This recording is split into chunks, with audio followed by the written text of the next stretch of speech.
Hello दोस्तों, all in one online classes में आपका स्वागत है।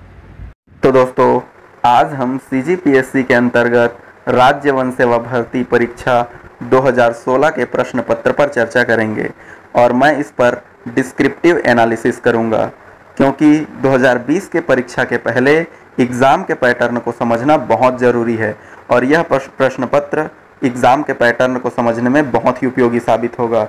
तो चलिए चर्चा को आगे बढ़ाते हैं। 2016 के एग्ज़ाम का पहला प्रश्न जो था वो था, आनंदीबाई छत्तीसगढ़ के निम्नलिखित मराठा शासकों की समकालीन थी। तो यहाँ पर मैं आपको आनंदीबाई के बारे में एक कहानी बता दूँ। आनंदीबाई जो थी वो बिंबा जी की पत्नी थी। बिंबा जी के मृत्यु के पश्चात उन्होंने यहाँ का मराठा साम्राज्य का सत्ता संभाला था। इसके बाद चिमर जी यहाँ शासक बने और व्यंको जी ने यहाँ छत्तीसगढ़ में मराठा शासन का कार्यभार संभाला। तो इस प्रकार आनंदीबाई जो थी वो बिंबा जी, चिमर जी और व्यंको जी इन तीनों के समकालीन थी। तो चलिए अगला प्रश्न है। दूसरा प्रश्न, ईसा 1741 में छत्तीसगढ़ पर मराठा आक्रमण के समय रतनपुर का कलचुरी शासक निम्नलिखित में से कौन सा था? तो इसकी भी कहानी मैं बता दूं। 1741 में मराठों की ओर से भास्कर पंत ने छत्तीसगढ़ में आक्रमण किया था। यह आक्रमण के समय रघुनाथ सिंह यहाँ कलचुरी वंश का राजा था। चूंकि रघुनाथ सिंह ने आत्मसमर्पण कर दिया और इस प्रकार मराठों ने कलचुरी वंश के ऊपर अप्रत्यक्ष रूप से शासन किया। तो इस प्रकार इसका आंसर होगा रघुनाथ सिंह। तो चलिए तीसरा क्वेश्चन पर चर्चा करते हैं।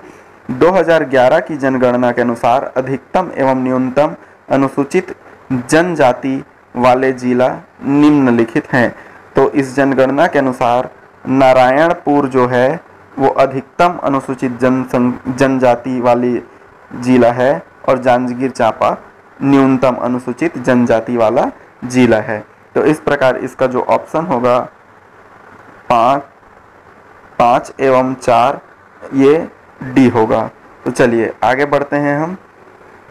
अगला प्रश्न है, नथिया नवा गांव पर्यटन विश्राम गृह किस जिले में है? इसका आंसर है कांकेर। अगला प्रश्न है, गढ़िया पहाड़ किस जिले में स्थित है? तो गढ़िया पहाड़ कांकेर जिले में स्थित है। अगला है, हमर छत्तीसगढ़ योजना के अंतर्गत भ्रमण स्थलों में निम्नलिखित में से कौन सी जगह शामिल नहीं है? तो मैं सबसे पहले हमर छत्तीसगढ़ योजना के बारे में मैं आपको कुछ बातें बता दूं। इस योजना का जो उद्देश्य है वो ग्राम व नगर पंचायत के जनप्रतिनिधियों को शासन के योजना एवं उपलब्धि से अवगत कराना होता है।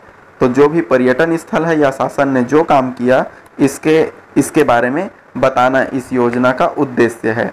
लेकिन यहाँ पर पंडित रविशंकर शुक्ल जो है ये विश्वविद्यालय है, ये एक शिक्षण संस्था है, इसलिए ये जो है इसमें शामिल नहीं होगा।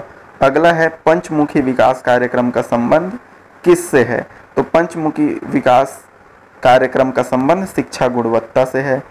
छत्तीसगढ़ में कौन से बटालियन का गठन केंद्र शासन द्वारा किया जा रहा है? तो बस्तर बटालियन। चूंकि बस्तर में नक्सल प्रभावित क्षेत्र है इसलिए यहाँ पर बस्तर बटालियन का गठन केंद्र सरकार के द्वारा किया जा रहा है।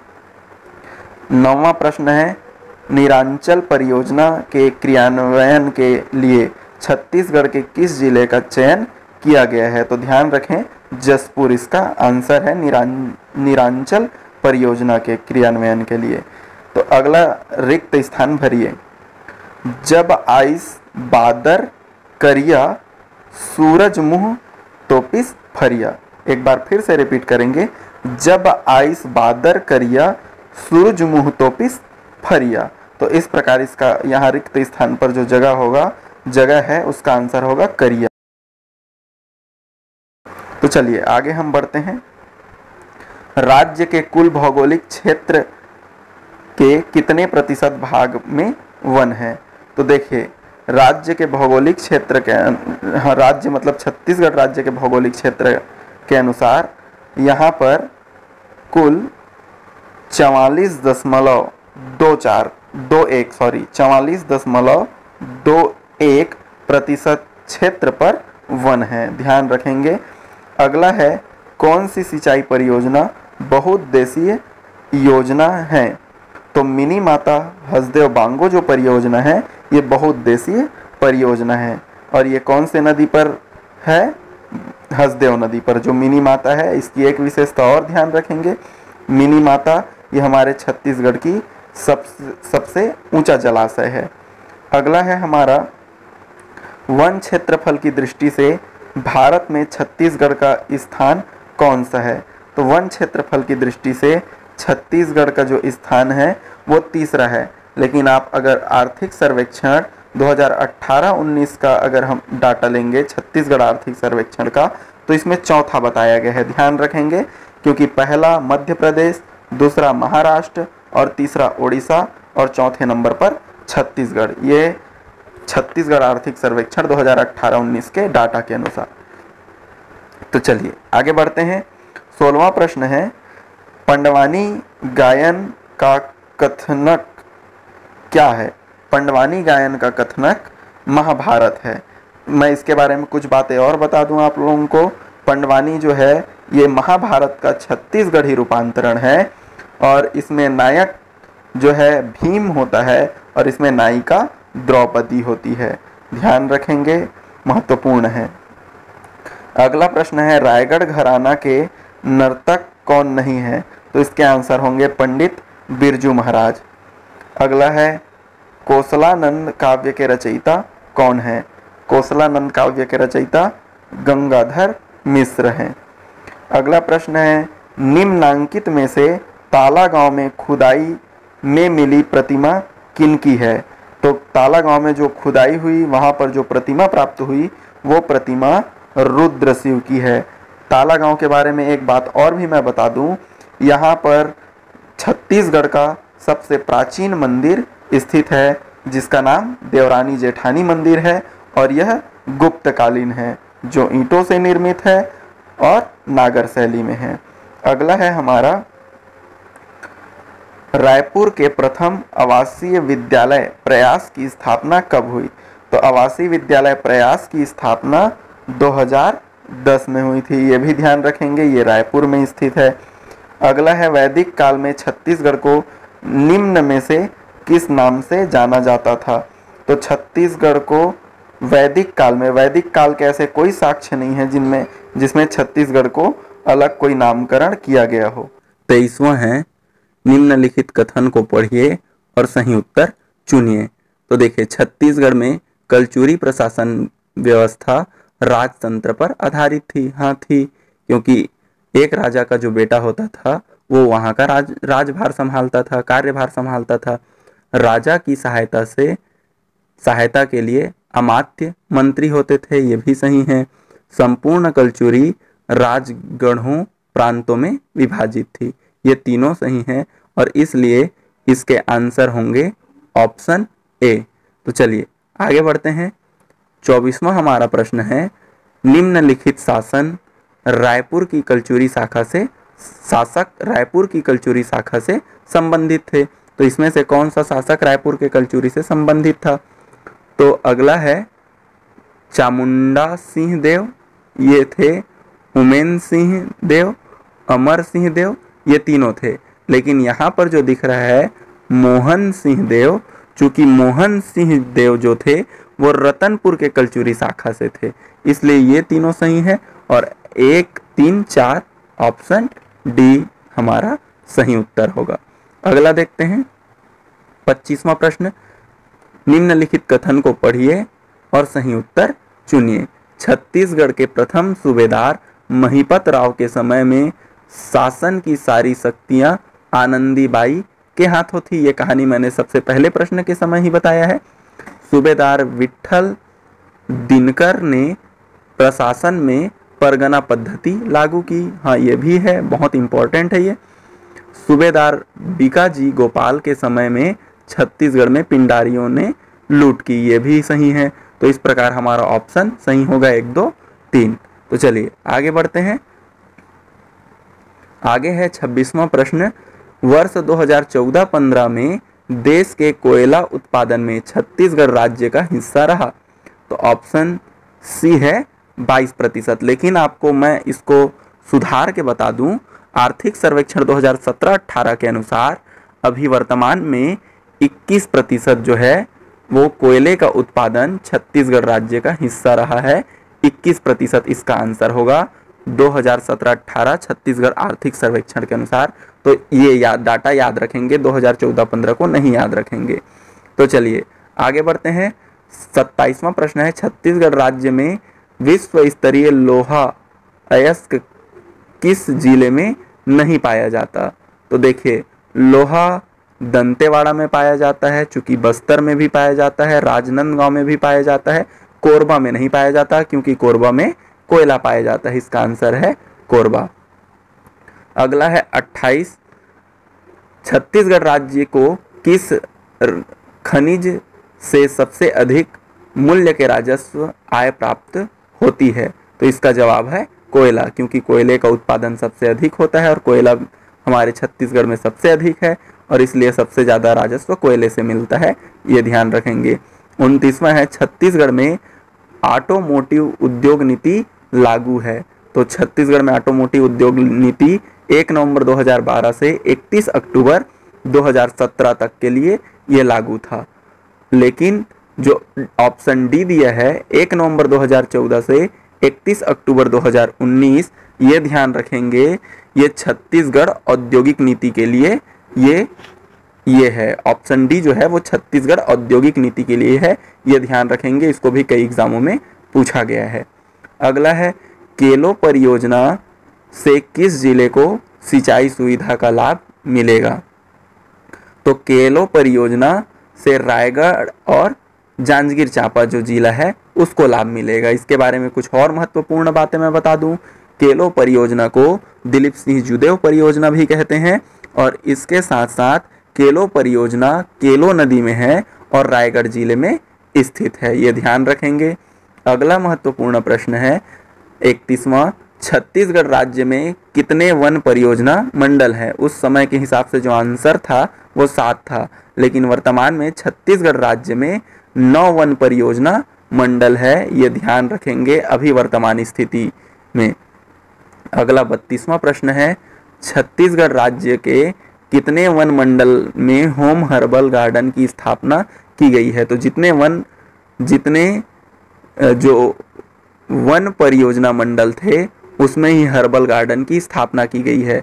मतलब इसका भी आंसर वर्तमान के लिए 9 होगा और उस समय के हिसाब से 7 था, लेकिन अभी वर्तमान के लिए 9 इसका आंसर है, ध्यान रखेंगे। प्रश्न है, छत्तीसगढ़ राज्य में धान के बाद दूसरे प्रमुख अनाज की फसलें कौन सी हैं? तो ध्यान रखेंगे, खाद्यान्न फसल की अगर हम बात करेंगे तो पहला धान, दूसरा मक्का और तीसरा गेहूं है। ध्यान रखेंगे, ये प्रश्न बार बार रिपीट करते हैं।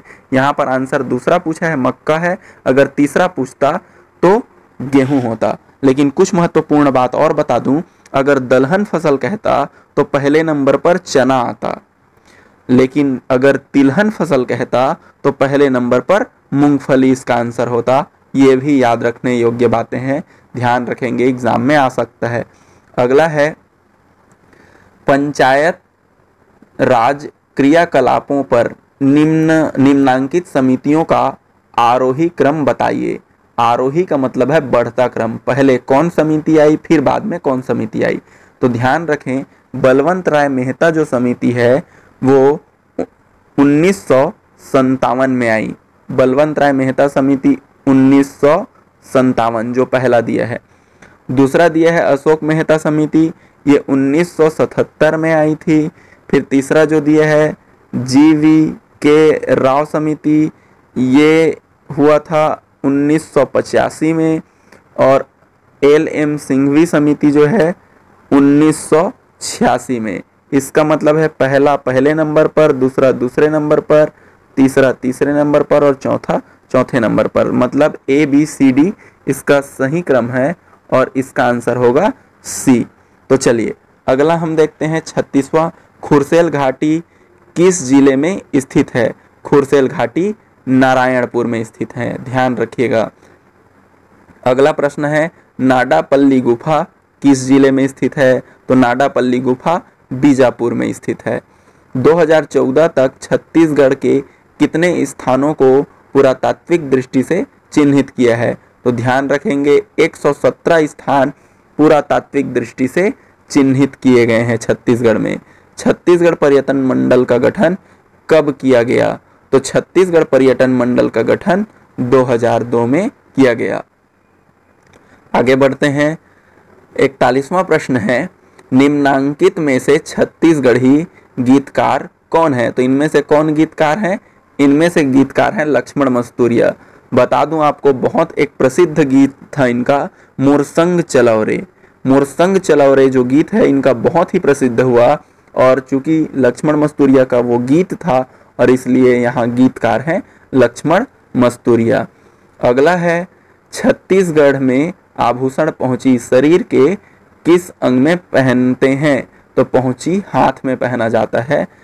अगला है पंथी गीत किस समाज में गाते हैं? तो पंथी गीत सतनामी समाज में गाया जाता है। पद्मश्री सम्मानित छत्तीसगढ़ के कवि कौन है? तो ध्यान रखेंगे मुकुटधर पांडे जो हैं, इनमें से इन्हीं को ही पद्मश्री का सम्मान प्राप्त हुआ है। अगला है राउत नृत्य में क्या गाते हैं? तो ध्यान रहे राउत नृत्य में दोहे गाए जाते हैं। अगला है पंचायत समिति के सदस्य कैसे होते हैं? तो ग्राम पंचायत के सदस्यों द्वारा अप्रत्यक्ष इनका निर्वाचन होता है। पंचायत समिति के जो सदस्य बनते हैं उन्हें ग्राम पंचायत के सदस्यों के द्वारा अप्रत्यक्ष निर्वाचन किया जाता है। अगला है निम्न में से किसने स्थानीय स्वशासन को भारत में लागू किया? तो ध्यान में रखेंगे स्थानीय स्वशासन को लॉर्ड रिपन ने लागू किया। स्थानीय स्वशासन को पंचायती राज शासन भी कहते हैं, जिसे लॉर्ड रिपन ने लागू किया था। राज्यपाल की नियुक्ति की अवधारणा किस देश के संविधान से ली गई है? तो राज्यपाल की नियुक्ति की अवधारणा जो है कनाडा से ली गई है। लेकिन ध्यान रखेंगे राष्ट्रपति की अगर हम बात करें तो राष्ट्रपति का जो पद है वो अमेरिका से आया है, और इसका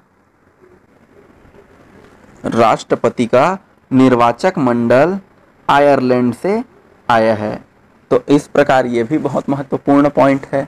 अगला देखते हैं किस वर्ष दुर्ग जिले का विभाजन कर राजनांदगांव जिला बनाया गया? तो 1973 में राजनांदगांव जिला बनाया गया दुर्ग से अलग करके, लेकिन दुर्ग जिला का निर्माण 1906 में हुआ था। अगला है राज्य सचिवालय के प्रशासन में मंत्रिमंडल को जाने वाली सभी फाइलें किसके माध्यम से जानी आवश्यक है? तो मुख्य सचिव के माध्यम से। राज्य सचिवालय के प्रशासन में मंत्रिमंडल को जाने वाली सभी फाइलें मुख्य सचिव के माध्यम से जानी आवश्यक है, तो ये ध्यान रखेंगे। तो अब हम अगले भाग में भाषा पर चर्चा करेंगे। तो इसी प्रकार के एजुकेशन से संबंधित जानकारी एवं ट्रिकी वीडियो तथा जॉब वैकेंसी के जानकारी के लिए हमारे चैनल को सब्सक्राइब करें। धन्यवाद। जय हिंद, जय भारत।